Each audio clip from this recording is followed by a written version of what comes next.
بسم اللہ الرحمن الرحیم. اور اسی سے ریلیونٹ جو حضرت عیسیٰ علیہ السلام سے ریلیونٹ بہت ساری چیزیں ایسی ہیں جو آخری زمانے میں آتی ہیں.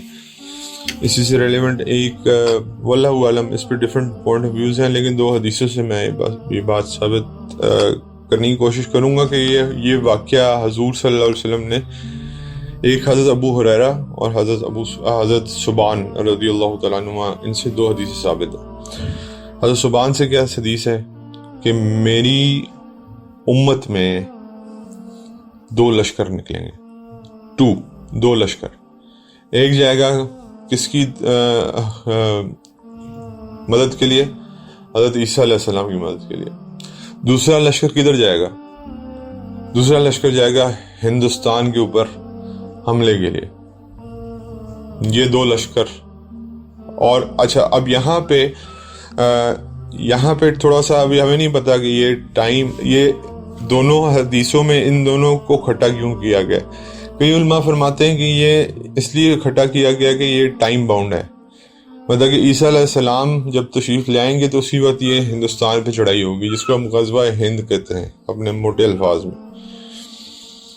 اچھا، لوگ پوچھتے ہیں کہ غزوہ ہند کیسے ہو گئی جی؟ غزوہ تو وہ جنگ ہے جس میں نبی کریم صلی اللہ علیہ وسلم شامل ہوتے ہیں. آپ اگر غزوہ کے لغوی معنی دیکھیں نا، لغوی معنی، تو غزوہ کے لغوی معنی ہے جنگ. اور حضور صلی اللہ علیہ وسلم سے پہلے بھی غزوہ کا لفظ استعمال ہوتا رہا ہے عربی میں، عربی کی بات کر. اور دوسری بات، حضور صلی اللہ علیہ وسلم، اچھا موتا کی مثال آپ لے لیں. موتا میں کیا حضور شامل تھے؟ اس کو غزوہ موتا کیوں کہتے ہیں؟ کیوں؟ حضور صلی اللہ علیہ وسلم تو نہیں تھے اس میں موجود، لیکن آپ نے ہمیشہ اس کو غزوہ موتا کے نام سے ہی سنا ہے.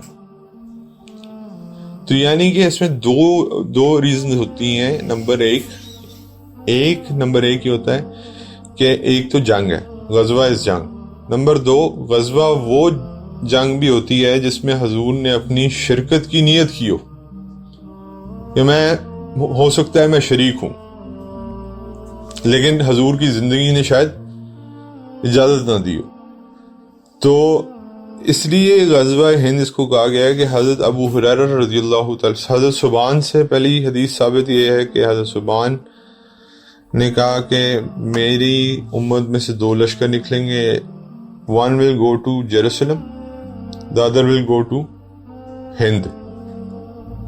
وہ حضور کے زمانے میں ہند جو ہے نا جی، آج کا پاکستان، افغانستان اور انڈیا، یہ ہند تھا نبی کریم صلی اللہ علیہ وسلم کے زمانے میں. وہ اور اس کے بعد جو جیروسلم جائے گا، اس کے بعد اس لشکر کے بارے میں یہ لکھا گیا ہے کہ وہ اس وقت تک چلتا جائے گا جب تک وہ جا کے جیروسلم میں اپنے جھنڈے گاڑ نہیں لے گا. اس کو کوئی روک نہیں سکے گا. Nobody will be able to stop that.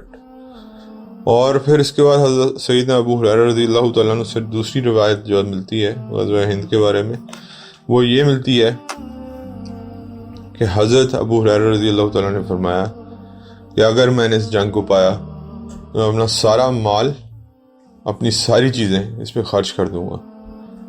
اور اگر میں جیت کے آ گیا، اگر میں شہید ہو گیا تو میں افضل ترین شہید ہوں گا.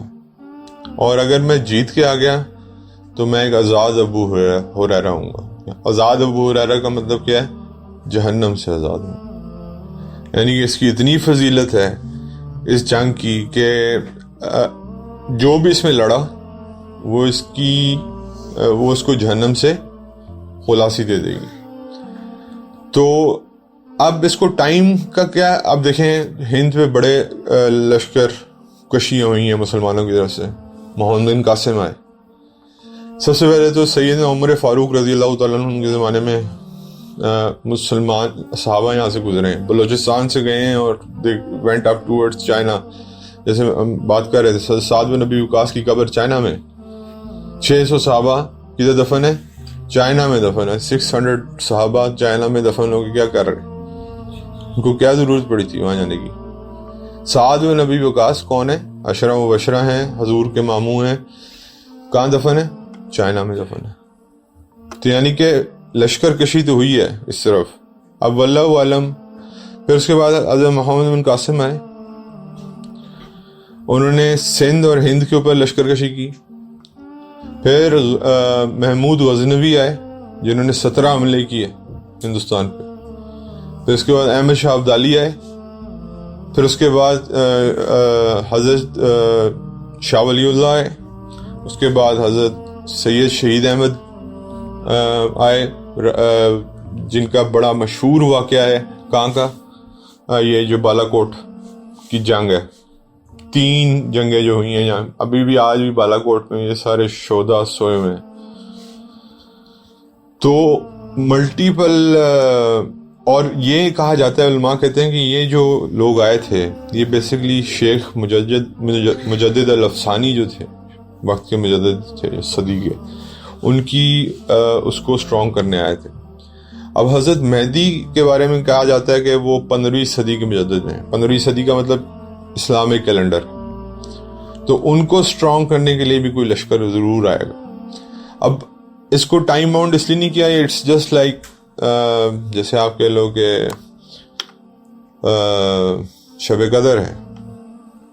اللہ تعالیٰ نے اگر آپ کو بتا دیا ہوتا کہ یہ 21ویں یا 23ویں یا 25ویں یا 27ویں یا 29ویں کسی ایک رات کو ہے, ایک رات اسپیسیفائی کر دی ہوتی اور خدا نہ خاصا اس رات سے کوئی محروم رہ جاتا تو اس کے لیے ایک بہت بڑی نقصان تھا. یا پھر اگر اس رات کو مطلب کہ اس لیے اللہ تعالیٰ نے پورا آخری عشرہ میں وہ جو طاق راتیں وہ رکھی ہوئی ہیں. اگر اسی طرح غزوہ ہند کی اہمیت سے کوئی اگر اللہ حضور اسپیسیفائی کر دیتے کہ اس ٹائم پہ ہوگی تو پھر لوگ کیا رہ جاتے, اپنے آپ کو محروم سمجھتے کہ یار ہمارے زمانے میں تو نہیں ہوئی, ہمارا کیا قصور ہے اس میں. اب حضرت ابو ہریرہ رضی اللہ تعالیٰ عنہ نے فرمایا کہ یا رسول اللہ سامنے بیٹھ کے کہ میں سب کچھ لٹا دوں گا اپنا, میں سب کچھ لٹا دوں گا. اور اس کے بارے میں یہ بھی آتا ہے کہ حضرت ابو ہریرہ سے روایت ہے کہ مسلمان لشکر آئے گا اور ہندوستان کے جو بادشاہ ہیں جس کا مفہوم میں بتا رہا ہوں آپ کو حدیث کا, ان کو بیڑیوں میں جکڑ کے واپس لائے گا. اب یہ ایک سین ہو چکا ہوا ہے محمد بن قاسم کے زمانے میں, اسی طرح کا ایک بالکل سین ہو چکا ہوا ہے کہ محمد بن قاسم نے جو ہندو وہ تھے مہاراجے تھے ان کو بیڑیوں میں جکڑ کے بند کیا تھا. اس لیے اللہ تعالیٰ نے ٹائم اسپیسیفائی نہیں کیا, حضور صلی اللہ علیہ وسلم نے اس کے اوپر کوئی ٹائم اسپیسیفائی نہیں کیا تاکہ لوگ دل نہ ہاریں, ایک کانٹینیوس دل میں ایک رہے کہ شاید یہ غزوہ بھی باقی ہے. اور حضرت صبحان کی حدیث سے یہ پتہ چلتا ہے کہ حضور نے یہ جو کھٹا کیا ہے نا ان دونوں کو, یروشلم کی فوج جو کالے جھنڈے آپ کے ہیں جو خراسان سے اٹھ رہے ہیں اور جو ہندوستان کی طرف لشکر کشی ہے, یہ ایک حدیث میں کیوں ہے؟ کئی علماء اس پہ کہتے ہیں کہ یہ ایک حدیث میں اس لیے کہ یہ وہی ٹائم ہے کہ جب حضرت مہدی آئیں گے اور اس وقت اسی حدیث کے مطابق ایک لشکر would go towards کہاں, یروشلم, the black flags, and one would go towards the Hindustan. اس کی بہت ڈیٹیل ہے, اس کے اندر یہاں تک بھی لکھا گیا کہ اتنی شدید لڑائی ہے. یہ کسی حدیث سے ثابت نہیں ہے لیکن مورخ لکھتے ہیں اس کے بارے میں, یا لکھنے والے لکھتے ہیں کہ اٹک کا دریا جو ہے وہ 3 دفعہ خون سے رنگا جائے گا. اٹک کا دریا جو ہے وہ 3 دفعہ خون سے رنگا جائے گا. موسٹ لائکلی ہوگا کیا, جو اگر یہ ابھی ہونی ہے, افغانستان اور پاکستان یہی 2 مسلم ممالک ہیں, یا ایران, 3 اسٹرانگ مسلم ممالک. حضور نے مشرق کی طرف اشارہ کیا. مشرق کی طرف کیا اشارہ تھا؟ 3 مسلم ممالک کا اشارہ تھا کہ مشرق سے مجھے ٹھنڈی ہوا آتی. علامہ اقبال نے اپنے ایک شعر میں لکھا کہ میر عرب کو آئی ہوا, وہ وطن میرا ہی ہے, وہ وطن میرا ہی ہے, وہ وطن میرا ہی ہے.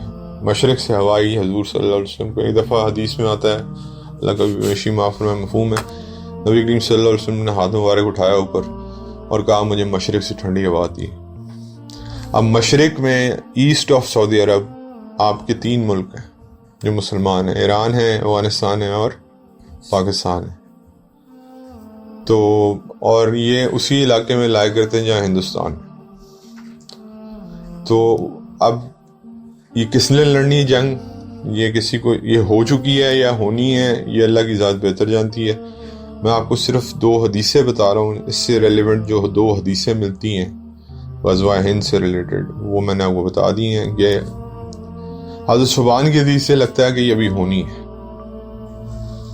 اور حضرت ابو ہریرہ نے کہا کہ اگر میں اس میں شامل ہوا اور میں اپنا سب کچھ اس پہ لوٹا دوں گا. مطلب یہ ہمیں بھی اشارہ دیا جا رہا ہے کہ اگر تمہیں وہ جنگ ملے تو ضرور اس میں حصہ لو. کیوں؟ کیونکہ اگر تم اس میں شہید ہو گئے تو تم افضل ترین شہید ہو گئے، اور اگر تم بچ کے آ گئے تو تم ہمیشہ کے لیے کس سے بچ جاؤ گے؟ جہنم سے بچ جاؤ گے. اور اس میں حضور صلی اللہ علیہ وسلم کے ساتھ ایک خوبصورت مکالمہ چل رہا تھا حضرت ابو ہریرہ رضی اللہ تعالیٰ عنہ کا. تو حضرت ابو ہریرہ نے جب یہ بات دہرائی، انہوں نے کہا کہ پھر یہی لوگ ہند کو فتح کر کے جا کے جب شام پہنچیں گے تو حضرت عیسیٰ علیہ السلام کو پائیں گے. اس حدیث کی کنٹینیوشن میں یہ بات بھی ہے.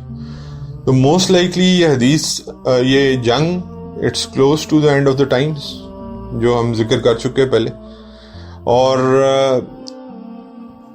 حضرت ابو ہریرہ رضی اللہ تعالیٰ نے کہا کہ یا رسول اللہ، میں جا کے حضرت عیسیٰ کو بتاؤں گا کہ میں آپ کا صحابی ہوں. ان کی ایک خوشی کا پہلو یہ تھا کہ انہوں نے جا کے کہا کہ میں حضرت عیسیٰ کو خبر دوں گا کہ میں محمد مصطفیٰ صلی اللہ علیہ وسلم کا صحابی ہوں.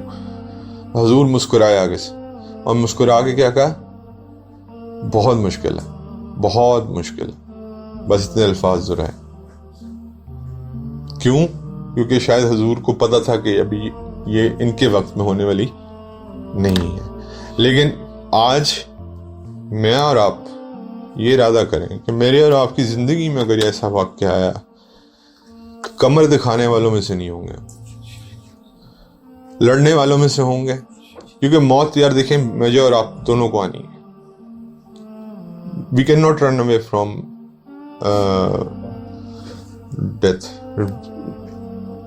کوئی انسان نہیں دنیا میں جو موت سے بچ سکے، کوئی انسان نہیں. تو اگر وہی موت اللہ کے راستے میں آ جائے تو اس کا کتنا فائدہ ہے. اور اس کے بارے میں کیا لکھا ہوا ہے؟ افضل ترین شہید. افضل ترین شہید کون ہے؟ بدر کے شہداء ہیں. اس کے لیول کے شہداء ہوں گے. ٹھیک ہے، جنگ کا ایک خوف ہوتا ہے، ایک اس کی ایک ڈر ہوتا ہے، لیکن آپ دیکھیں اپنے بھائیوں کو کیسے لڑے سینہ تان کے. ہم نے اپنے آپ کو سائشوں کا اتنا پابند کر لیا ہوا ہے کہ شاید ہمارے لیے جنگ ایک بہت بڑی ایک آزمائش ہوگی. لیکن میں آپ کو صرف یہ بتا رہا ہوں کہ مرنا تو ایونچولی میں نے اور آپ نے ہے، چاہے وہ ہسپتال کے بیڈ پہ ہو، چاہے گھر کے بیڈ پہ ہو، چاہے خدا نہ خاصا گاڑی چلاتے ہوئے کہیں سڑک پہ ہو، یا چاہے کسی جنگ میں ہو. تو نیت کیوں نہ کر لیں کہ اگر ہمیں اللہ نے یہ غزوہ نصیب فرمایا تو اس میں ضرور شرکت فرمائیں گے انشاءاللہ.